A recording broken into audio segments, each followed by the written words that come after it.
The team with the toughest schedule takes on one of the hottest teams entering the postseason. Let's go.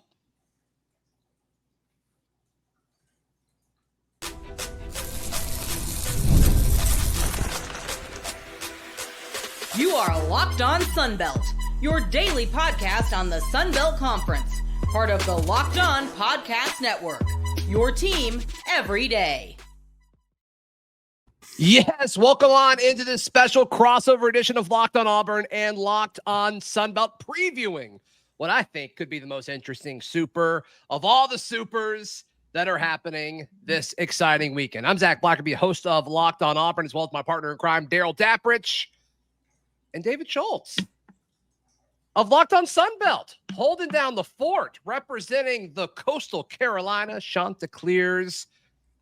Everybody's talking about the lineup for the Tigers, the Chanticleers pitching. Dave, which is the bigger deal? Well, I think it's the Coastal Carolina lineup, or the pitching is the bigger deal, because that's where the advantage is for Coastal Carolina, and it's not a small advantage, right? Auburn has this tremendous lineup, but Coastal Carolina has one of the best pitching staffs in the nation. I'm sure Auburn is going to tell you, certainly the fans are going to say, well, they pitched in the Sun Belt. And the Sun Belt was down this year. There was really three, you beat us to it. Maybe 2.5 good teams in the Sun Belt this year. Certainly not much more than that. Marshall came on strong late, but other than Southern Miss and Coastal, there wasn't really a deep Sun Belt this year. That doesn't change the fact that they still had a 3.21 or so ERA, which was good for second in the nation. Yeah.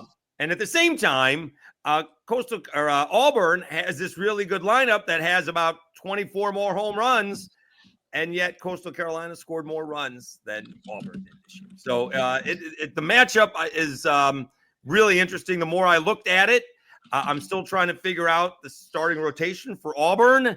They got a really good start against NC State, kind of out of nowhere. I don't know if they were holding a pitcher back or not. And because their first two starters didn't pitch all that well, but got some good relief performances in the first two outings of the regional. And I will also tell you that I don't think Jacob Morrison, the Coastal Carolina pitcher, has pitched all that well as of recently either, although the other two guys absolutely have. When you win a 1-0. Yeah, Dave, let's let Darrell talk for a second now. So, right. Darrell, is it just me, or is this Auburn pitching staff a little overlooked? They are, and it's based upon ERA. And I think that, the numbers don't lie. You are what your numbers say you are. I think that ERA is a little bit inflated because of the conference that they played in. I will say this. Coastal Carolina's got 3 stud ponies in Morrison, Elkoff, and Fluky. Fluky is the guy that's more your power pitcher. The other 2 guys, ground ball guys, they don't get a lot of strikeouts. Auburn, so in a super regional, when it's only a 3-game series, potentially a 3-game series, having 3 studs is okay. Auburn, though, goes a lot deeper. They have 6 potential starting pitchers in their rotation. And David mentioned who is going to start. Well, we got the word Dutton's going game 1. Their ace is going game 1. But Chatterton, who's pitched really well all year, hasn't even thrown an inning, hasn't even pitched in regionals. So he's going to be fresh. You could go with him in game 2. You could go with Carson Myers. You could go with Cade Fisher. You could go with the Alvarez kids. I think the advantage on the pitching staff and why Auburn's is so overlooked is because of ERA, and they don't have that 1 or 2 guys like Coastal has. But Auburn's advantage is if any of Coastal's starters get in trouble and Auburn knocks them around a little bit, they don't have the depth, I think, from a starting pitching standpoint that Auburn has to kind of switch on the fly. Yeah, I mean, obviously stats are important. Both of you guys mentioned stats here, and numbers do not lie. But to compare the level of competition that these two teams have played this year, it's apples and oranges. Does that mean Coastal is not a good baseball team? No, that is not what I'm saying. But to compare ERA between the staffs and say that's why this one is better than the other, I don't think that makes sense. Big picture, it doesn't. Big picture, it doesn't. But I will say this. In a 3-game series where Coastal went and split with North Carolina, who's one of the hottest teams, the chic pick. I agree with this. Yeah. And it was only a 1-run game that they lost. They won the other. They beat North Carolina State. They barely lost to Wake. over a prolonged season, it matters. But in a short series, like those midweek games, even a regional type situation, anything, Auburn's depth, it's good. You're right. Different. It's different in a condensed environment. Well, Darrell makes a good point because the first two starters in the regional didn't last very long, right? Cam Tilley against Central Connecticut State didn't make it to the third. He got knocked out. He got a lead and got knocked out. Like you said, Christian he didn't play at all. So I don't know if they were holding him back for just in case scenario. Yeah, I think he was if it got into Monday, they were going to go with him. They kind of had the luxury to hold a guy, and that kind of seems like what happened. And so Cam Tilley has not pitched particularly well as of recently. Actually, he pitched pretty well against Texas A&M in a loss in the SEC tournament. He actually pitched pretty well, but they did lose 3-2. To me, guys, the difference here is, is it a pitcher's duel, or are we playing in the 8-9 run situation? You say pitcher's duel, and I think a lot of Auburn fans, Darrell, you and I were sitting next to each other at the regional 2 years ago when Penn trotted their ace out there. Difference between a regional and super regional, sure, but that's what Auburn has to avoid. I think if it gets to where runs are crossing home plate for both sides, I still think it benefits the Auburn Tigers. Agreed. Yes. I think this is such a classic example of both team strengths probably canceling each other out, i.e. Coastal Carolina's pitching versus Auburn's bats, especially when you get in the postseason. Where this series is going to be won, and where I'll talk about the predictions later, is whatever the other team doesn't do as well, who is able to come out on top on that matchup, meaning Auburn's pitching versus Coastal Carolina's offense. If Auburn's pitching holds what, doesn't blow up, and they keep the game in the mid 5-6 runs, 4 runs, that's all they need to do, I think Auburn's got a really good shot.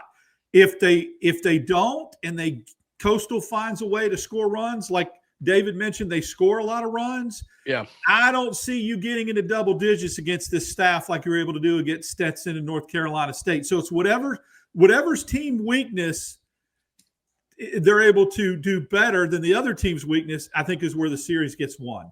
Dave, wrap this segment up. You're about to say something. I find that interesting. I find that you're flip-flopping it on me, because I think the lower the score is, the more apt it is for Coastal Carolina to take advantage. I see Coastal Carolina winning 5-2 and 6-2 games. The higher the run total is, the more apt I see Auburn winning 9-8 and 10-8 ball games. Yeah, if I tell you, I'd like both of y'all to answer this to wrap up the first part of our conversation. If the final is 3-2, who would you say wins that ball game? Coastal Carolina. Yeah, no, I think we're all in agreement. But I said if it gets over 5, that's the threshold. If it starts to get over 5 into the 5 and 6 area, then that to me tilts to Auburn. I think Auburn staff can keep Coastal to 4 or 5 runs. I really do. All right, let's flip this. Who's going to be responsible for scoring runs through either of these squads? We tell you next, right here on this crossover edition of Locked On Auburn and Locked On Sunbelt. Today's show brought to you by our friends at FanDuel. FanDuel's America's #1 sportsbook. Right now, when you look at Friday's Game 1 action between Auburn and Coastal, Auburn a 1.5 run favorite, over under 10.5. 10.5. So they're expecting to get to that 5 or 6 run range, Darrell, that you were mentioning just a second ago. We'll see who that truly benefits, obviously, when they start playing later tonight. And of course, you can also bet on Auburn or Coastal to win the Super outright. Auburn at -160, Coastal at +124. So pretty close. We'll get to our official predictions on that later in the show. But hey, if you're new to FanDuel, it's the perfect time to sign up. Head to FanDuel.com and place your first $5 bet. If it wins, get up to $200 in bonus bets. Make every moment more with FanDuel, the official sports betting partner of the NBA. And of course, the Locked On Podcast Network. Thank you so much for making Locked On Auburn and Locked On Sunbelt your first listen every single day. All right, so when these teams are at bat, I mean, the biggest name probably is Ike Irish. He's been electric. He's been absolutely electric. Auburn has, a handful of true freshman studs. Cooper McMurray, it seems like it's all or nothing as of late. But Dave, you lead this off. For all the Auburn folks watching, who is it in this lineup when they come up to bat, you think, in this super regional, Auburn fans need to maybe sit up a little straighter, pay a little bit more attention, because, hey, this could be a problem for the Tigers? Give me one or two names. Well, they have a catcher that leads off. CADEN BODINE has been there forever. So it's a catcher that leads off. But Sebastian Alexander is outstanding. Blake Barthol has been around forever. And then at the bottom of the lineup is Wells Sykes. He's the center fielder, and he hits out of the 9-hole. He's got a little pop and a lot of speed. So it's like one of those situations where you got another leadoff hitter hitting in the bottom of the order. It's a very balanced lineup. It doesn't have a lot of power, but it does have a lot of ability to score runs and steal some bases. That's one of the advantages that Coastal Carolina has.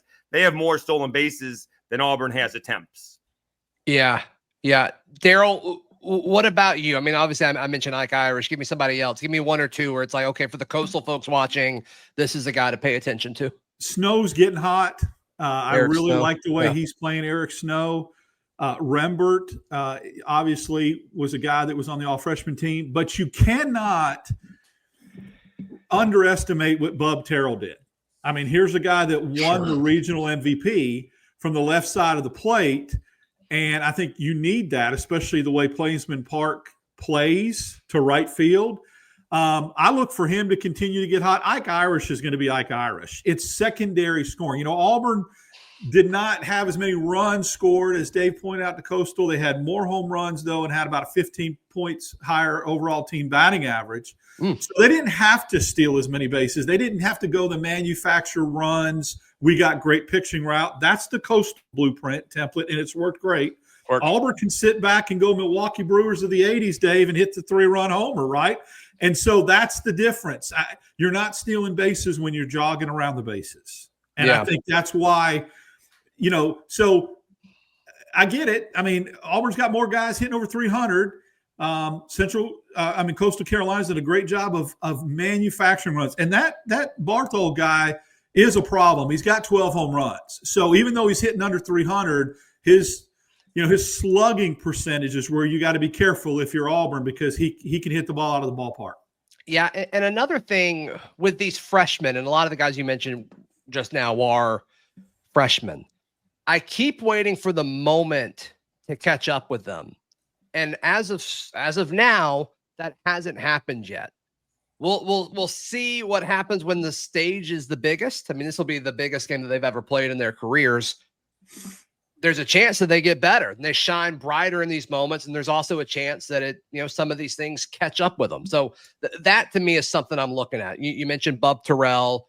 You mentioned Chris Rembert. Those are the guys that I think are going to make or break this lineup for Auburn against Coastal. Yeah, I think you've got the Cooper McMurrays and the Snows and Guevara if he plays. Yeah, and obviously Ike. Sure. And Ike that have been through this that can carry a ball club if Rembert and Bub, if reality sets in and they hit a freshman wall, you've still got a lot of depth in the hitting piece. But it's going to be interesting because listen, I've watched a lot of what Auburn's done this year. I've watched some Coastal Carolina, went back and watched some highlights, and the pitching against these freshmen, have they seen, when they went to Tennessee and LSU and they've played big games, I just think this pitching is a little bit different. And so that's going to be interesting to see if the freshmen can keep going with this type of pitching. Dave, what do you think about where this game is being played and the environment that we're expecting this weekend? I mean, talking to folks that went to the regional last weekend, I mean, they say it's like nothing they've seen in college baseball. I bought my tickets for Saturday. I'm taking my dad. We're going as fans, and it's the most expensive baseball ticket I've ever paid. Like it's by a lot. It's by a lot. Great. I mean, it's going to be an electric environment, and Auburn's already been really good at home this year. So for those people who don't know, I used to do sports talk radio in Mobile. So I did follow Auburn. They went on that crazy super regional trip to Corvallis where they had to stay like an hour away because of field and track championships and graduation all the same time. So I followed Auburn. They always seem to be like super regional or Butch Thompson's getting fired, one or the other. Same type of thing. It's going to be great, a great environment. All right, and it's been a long time, so none of these players are there. I will say, Coastal Carolina, when they did win the national championship, went into a place called Baton Rouge to win the super regional. Yeah. And that was the Alex Lang team. And so, again, none of these players did that, but they're used to going in there. And certainly Sunbelt teams are always going to have to do that. Usually the case. Even if they did become a national seed at 8, they were still going to have to go on the road. And so this is not something that's unexpected. They're going to have to figure it out. And usually that comes from the pitching. And so we'll see if they get that done. Jacob Morrison's going to have to step up. He did not pitch as well as he could have. 4 runs in 5 innings is not great. They were actually trailing 5-4, and then they exploded for 6 runs in the 6th inning. So that helped him out in that big ball game. They won 18-7. I did not see who's starting for Friday. I presume it is Jacob Morrison. That would be short rest because they held him out to pitch on Saturday last weekend in the regional. I will give you a sneaky, very interesting statistic. Okay. Both teams have almost the same exact percentage in terms of throwing base runners out. All right, because I wanted to see what Auburn's going to do against Coastal Carolina. If you can imagine, both teams have thrown out exactly 17 base runners. Auburn is like 28 of 45 stolen bases attempt, and Coastal Carolina is 30 of 47. So no one is actually stealing against either one of them, and both of them have thrown out exactly 17 base runners. My understanding is that there would be no math. I think my math is right. But nonetheless, so hey, I'm not going to check you on that. That sounds great. The catchers are very good at throwing base runners out, and the pitchers are very good at not allowing the base runners to go. So we'll see if that holds true, because I'm going to guess that Coastal Carolina is going to test Auburn out, and Auburn's very good at either holding the base runners and throwing them out. Darrell, any final thoughts on this matchup when it comes to, who's going to be at the plate for these teams this weekend? Well, let me just touch briefly on that, the Plainsman Park advantage. I think it is. I get going into LSU and winning that super regional. LSU is one of the toughest places in America to play. Auburn has become that. I think it does help. It does, I'm not saying that they're going to be intimidated, but it does make a difference. And based upon the fact that Coastal is 4-5 on the road against quad 1 teams, Auburn's 8-2 at home against quad 1 teams. That shows that now you can throw those stats out in a super regional a lot of time, but for framework of this argument, I do think it does matter slightly. However, Coastal's played some big games. I think that the problem's going to be if this pitching that Coastal has ridden to this point at all gets dinged early in the game. I think that's when it becomes uncharted territory, and how do they adjust having to go to that bullpen and not having the deep starting rotation? I mean, you look at their stats and they show 3 starting pitchers. I mean, that's it. I mean, 3 starters all year, and the rest is bullpen. So get to the bullpen and you win this game. And if you you win this series, and if you start doing that early, I don't think they're used to getting knocked around a little bit in inning 3 and inning 4. All right, let's drop our predictions, what we think is going to happen in this Auburn Super Regional next, right here on this crossover edition of Locked On Auburn and Locked On Sunbelt. Thank you so much for making Locked On Auburn and Locked On Sunbelt your first listen every single day. I'll start things off. I think Auburn wins 2 out of 3. I think this goes to 3, but I do think Auburn wins and advances to Omaha. I'll be the homer. I'll take Coastal Carolina. The more I look at it, I think Coastal Carolina is actually better than Auburn. I think Auburn is benefiting from playing in the SEC in terms of their schedule and their RPI. Statistically, they don't rank all that well in the SEC overall, although they've had a fantastic season. And it will be a tough place to play. I certainly don't want to take anything away from that. just being at one football game was amazing when I did attend a game there. And so I think it's going to be tough. I don't think it's going to be easy by any stretch of the imagination, but I just think that the pitching is that much better. I do agree with Darrell that if they do get dinged, there is a situation there that Coastal is going to have a problem. It should be noted they do have a couple of guys on the back end of the bullpen. There is Ryan Lynch, and Dominic Carbone. So they do have a 1-2 punch on the back end of the bullpen compared to most teams that have one. Yeah, I'm going to say Auburn in 3 as well. I think this narrative that Auburn benefits from playing in the SEC is one that a lot of people have hopped on, except that when you go back and look, that Auburn was 9-1 against teams that made the NCAA tournament that were not in the SEC, shows that they still did things outside of the conference. And I get it. They didn't win, the SEC or was in the top 2. It was a brutal league. I just think at the end of the day, the teams that Auburn's had to play throughout the whole year puts itself in a better position from a hitting standpoint, from whatever they've had to do, from seeing the teams Friday starters and Saturday starters that are probably first and second round draft picks, that Auburn will get to that game 3 and be able to pitch a healthy, rested Chatterton, and that'll be the difference. Didn't they all lose this weekend, Darrell? Last weekend?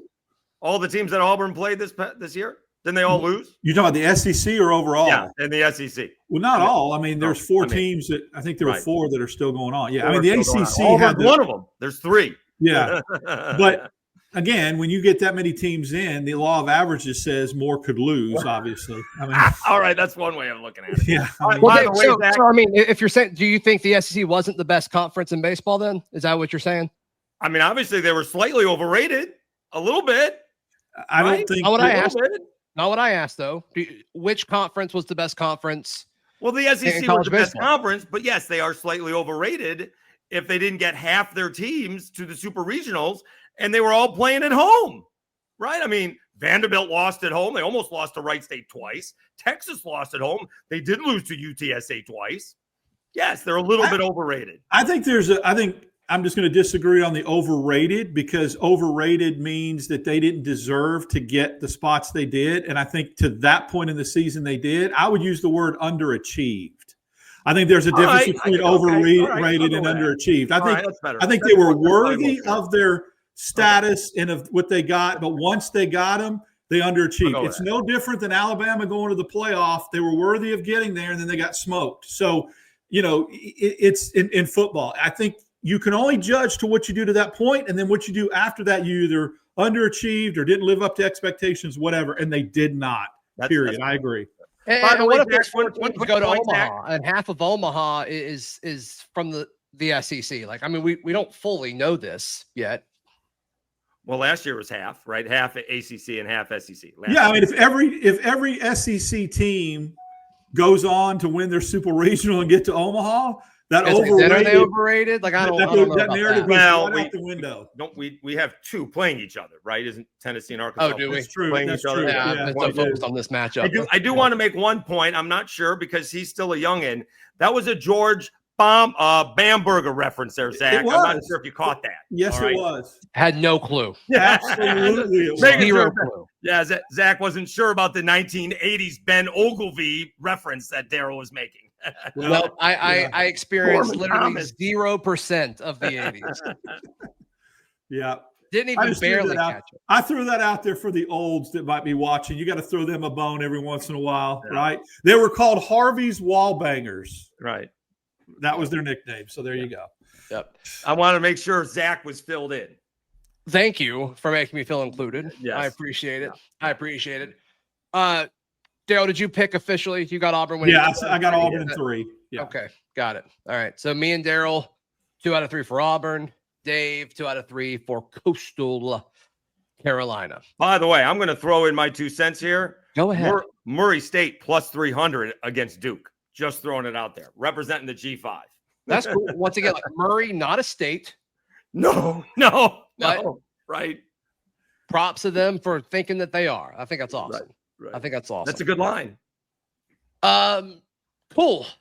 Dave, for all the Auburn folks watching, if they want more of Dave Schultz after you just called their league overrated? How can they check out everything you've got going on? They can certainly, well, that mostly was what I talked about in this episode. They can see Thursday's episode, Locked On Sunbelt.